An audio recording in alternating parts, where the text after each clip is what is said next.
Hello students, welcome to the channel. Today we will discuss page number 31 of Govind Parekh sir's book. और इसमें सबसे पहले आता है सुश्रुत अनुसार जो सर्पी, तैल, वसा और मज्जा इसके जो गुण दिए हैं अकॉर्डिंग टू आचार्य सुश्रुत, वो हम सबसे पहले देखें। सर्पी के लिए विषार्थ, हीन बुद्धि और वात पैतिक विकारों में उपयोगी।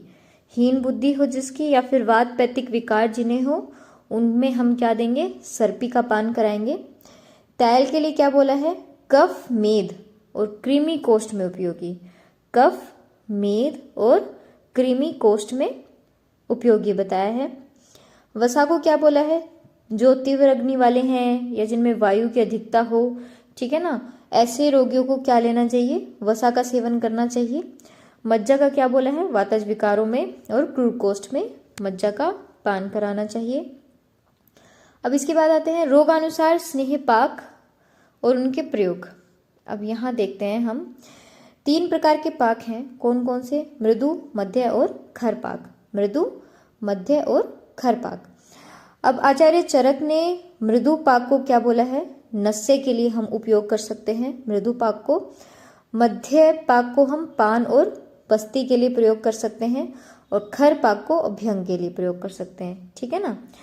सुश्रुत ने क्या कहा कि मृदु पाक को हम क्या करेंगे, पान और भोजन, मतलब पीने के लिए या फिर खाने के लिए भोजन के साथ जो है हम क्या करेंगे, मृदु पाक वाला जो स्नेह है उसका प्रयोग करेंगे। फिर मध्य पाक में नस्य और अभ्यंग। देखो आचार्य चरक ने नस्य को मृदु पाक में बोला है और अभ्यंग को खर में। आचार्य सुश्रुत ने दोनों को एक में मिला दिया, यानी कि मध्य पाक वाले को हम नस्य के लिए और अभ्यंग के लिए अकॉर्डिंग टू आचार्य सुश्रुत। और खर पाक जो स्नेह है उसको किस में यूज करेंगे, एज पर सुश्रुत, बस्ती और कर्णपूरक।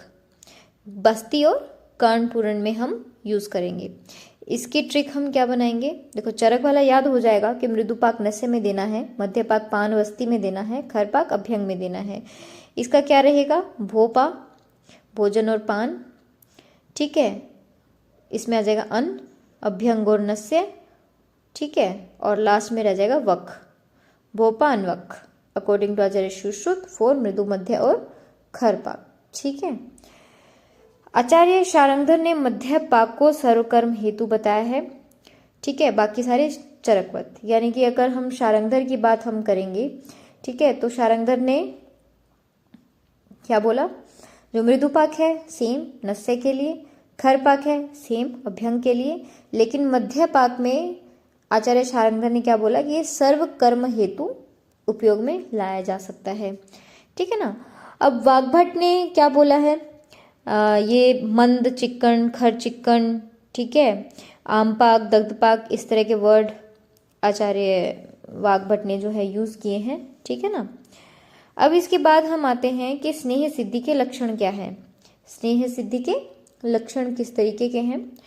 अब देखो 2 तरीके से होता है जब भी हम तेल या घृत को उबालते हैं, ठीक है ना।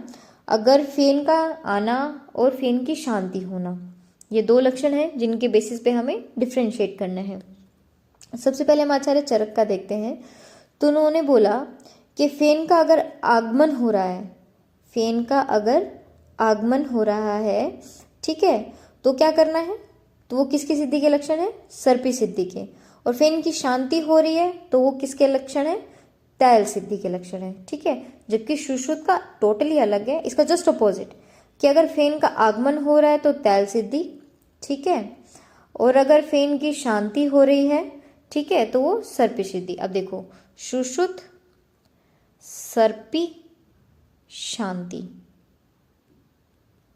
ठीक है, इस तरीके से याद कर सकते हो, सुश्रुत, सर्पी, शांति, ये याद कर लिया, बाकी सब डिकोड हो जाएगा। सुश्रुत, सर्पी, शांति। तो अगर तो फेन शांति में सुश्रुत ने सर्पी बोला है, तो फेन आगमन में क्या बोला है, फेन आगमन में हमने बोला तैल को, क्या बोला, तैल को। इसका जस्ट अपोजिट क्या हो जाएगा, चरक का, कि अगर फेन शांति हो रहा है तो तैल जाएगा और फेन का आगमन हो रहा है तो सर्पी जाएगा, ठीक है। इस तरीके से टोटली अपोजिट उन्होंने बोला है। इसके अलावा स्नेह सिद्धि के और भी बहुत सारे लक्षण हैं, ठीक है ना, जैसे कि वर्तिवत स्नेह कल्क, अंगुल्य विमर्दित, शब्दहीन अग्नि निक्षिप्त, ठीक है ना। तो ये सारी चीज़ें हैं। बात हमारी मेन थी कि फेन आगम और फेन शांति, ठीक है, ये सर्पी सिद्धि का लक्षण है या फिर तैल सिद्धि का।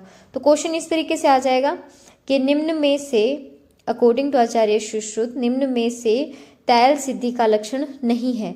उसमें 2-3 ऑप्शन दे दिए जाएंगे, अंगुली विमर्दित, शब्दहीन, एक्सेट्रा एक्सेट्रा, और उनमें एक दे दिया जाएगा फेन शांति का। अब सुश्रुत के अनुसार फेन शांति सर्पी का है, तैल का तो नहीं है ना। तो ऑप्शन ये डी जो है ये सिलेक्ट हो जाएगा कि ये तैल सिद्धि का लक्षण नहीं है, ठीक है ना। अब हम आते हैं गर्भ की मासानुमासिक विकास पर, ठीक है, गर्भ के मासानुमासिक विकास पर आ जाते हैं। इसमें देखो 2 आचार्यों का मत लिया है यहाँ पर, एक चरक का लिया है और एक इसका लिया है सुश्रुत का लिया है, ठीक है ना। एक चरक का लिया है और एक सुश्रुत का लिया है।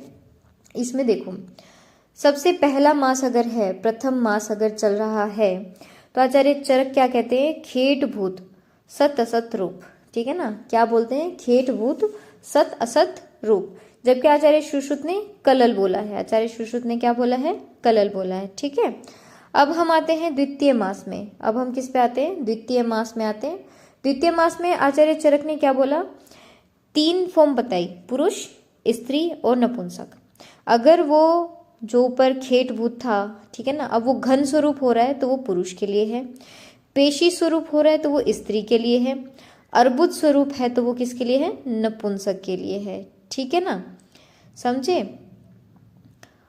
अब आता है सुश्रुत का। तो आचार्य सुश्रुत ने क्या कहा कि वही जैसा आचार्य चरक का है लगभग वैसा ही है, ठीक है ना। महाभूतों के पाक घन, अर्बुद और पेशी स्वरूप, घन फॉर पुरुष, अर्बुद फॉर नपुंसक, पेशी फॉर स्त्री हो जाएगा, ठीक है। अब हम आते हैं तृतीय मास में। अब हम किस में आते हैं, तृतीय मास में आते हैं।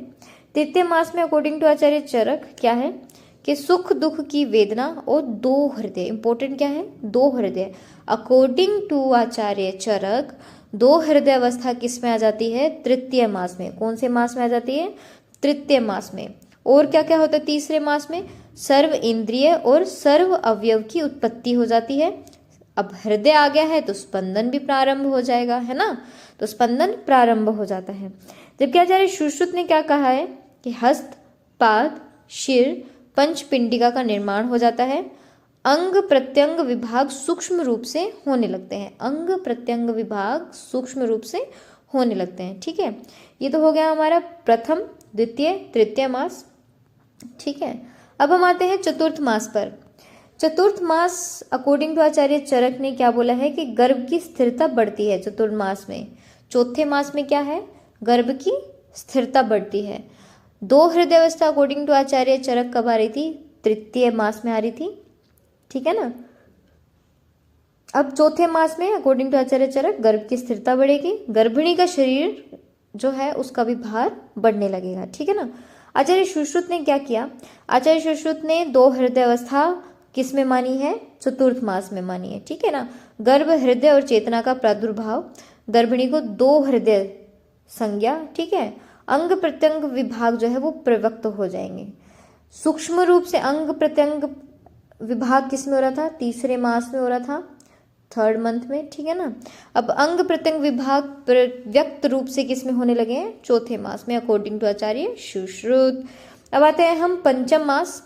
पंचम मास में देखो, पंचम मास में इन्होंने क्या बोला कि चरक कहते हैं गर्भ के मांस और रक्त की अधिक वृद्धि होती है। गर्भ में क्या होगा, मांस और रक्त की अतिवृद्धि होगी। अब 5वें मास में अकॉर्डिंग टू आचार्य चरक गर्भिणी जो है वो कृश हो जाती है। क्या हो जाती है, कृश हो जाती है, क्योंकि मोस्टली जो न्यूट्रिशन है वो किसको मिल रहा है, बेबी को मिल रहा है, गर्भ को मिल रहा है ना। सुश्रुत ने क्या बोला कि मन प्रतिबुद्धतरम भवति, मन की उत्पत्ति पंचम में, ठीक है, प्रतिबुद्धतरम भवति। अब आते हैं हम षष्ठम मास। चरक ने बोला बालक के बल वर्ण आदि की वृद्धि होने लगती है, ठीक है ना, गर्भिणी के बल वर्ण की हानि। अब अगर बालक के बल वर्ण की वृद्धि हो रही है तो गर्भिणी के बल वर्ण की हानि होने लगेगी, किसमें, छठे मास में, सुश्रुत ने षष्ठे बुद्धि कि बुद्धि की उत्पत्ति कब होती है, ठीक है, वो होती है छठे मास में, ठीक है ना। फिर आता है सातवां मास। आचार्य चरक ने सातवें मास में बोला है गर्भ जो है संपूर्ण भाव से पुष्ट हो जाता है। गर्भिणी कलांततमम, गर्भिणी कैसे हो जाती है, कलांततमम। सुश्रुत ने सप्तम मास के लिए क्या कहा, सर्व अंग प्रत्यंग विभाग प्रवक्तरा, कि सर्व अंग प्रत्यंग विभाग जितने भी होते हैं वो प्रवक्त है, ठीक है ना। काश्यप ने गर्भ को त्रिदोष युक्त बोला है, कौन से मास में, सप्तम मास में, ठीक है ना। फिर इसके बाद हम आते हैं नेक्स्ट पेज पर, अष्टम मास, ठीक है। अष्टम मास में क्या है, चरक ने ओज का आदान प्रदान बोला है, सुश्रुत ने भी ओज का अस्थिरता बताई है। तो होगा क्या अष्टम मास में कि जब ओज बालक की तरफ जाएगा, ठीक है, तो माता जो है वो बीमार होने लगेगी, उसके चेहरे पे दिखेगा कि तेज नहीं है, ठीक है ना।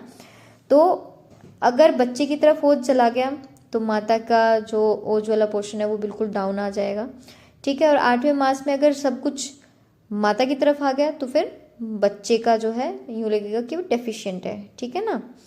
तो ओज की अस्थिरता बनी रहती है, इसीलिए ये भी कहा जाता है कि आठवें मास में जो है डिलीवरी नहीं होनी चाहिए, बच्चा बचता नहीं। मान लो अगर ओज बच्चे में नहीं है, माँ की तरफ गया हुआ है, अस्थिर है ना ओज आठवें मास में, तो बच्चे के पास तो ओज है ही नहीं और अब वो डिलीवर हो गया है, ठीक है, ओज उसमें है ही नहीं क्योंकि ओज अस्थिर है इस अवस्था में, तो वो पे भी बस थोड़ी ना पाएगा, है ना। फिर आता है नवा मास। नौवें मास में आचार्य चरक ने क्या बोला कि आठवें मास के एक दिन पश्चात से ही प्रसव काल प्रारंभ हो जाता है, जो कि 10 मास तक विघ्न रहित माना जाता है। सुश्रुत ने 9 से 12 बोला है, ठीक है ना। ये हो गया हमारा अकॉर्डिंग टू आचार्य चरक और आचार्य सुश्रुत मासानुमासिक वृद्धि, ठीक है। तो हमने आज की वीडियो में क्या पढ़ा, एक तो सर्पी, तैल, वसाम, मज्जा, इनके गुण पढ़े अकॉर्डिंग टू आचार्य सुश्रुत। फिर रोगानुसार स्नेह पाक का प्रयोग, कि मृदु पाक है तो किस में प्रयोग करना है, मध्यम पाक है तो किस में, खर है तो किस में, अकॉर्डिंग टू आचार्य चरक और आचार्य सुश्रुत। साथ में शारंगधर को भी हमने देखा। फिर स्नेह सिद्धि के लक्षण देखे, फेनागम, फेन शांति, सर्पी सिद्धि है, तैल सिद्धि है ना। तो गर्भ का मासानुमासिक विकास देखा। आचार्य चरक ने तृतीय मास के अंदर क्या बोला है, 2 हृदय की उत्पत्ति बोली है, जबकि आचार्य सुश्रुत ने कौन से, चौथे मास के अंदर 2 हृदय की उत्पत्ति बताई है ना। चौथे मास से गर्भ के 2 हृदय की उपस्थिति बताई है अकॉर्डिंग टू आचार्य सुश्रुत। फिर उसके बाद तो हमने फिर 7वां, 8वां और 9वां मास हमने देख लिया है। आगे का हम इसके नेक्स्ट एपिसोड में अपलोड करूँगी मैं, और इसके पिछले जितने भी एपिसोड्स हैं वो डिस्क्रिप्शन लिंक में मैं उसका लिंक डाल दूँगी डिस्क्रिप्शन बॉक्स में, ठीक है। Thanks for watching.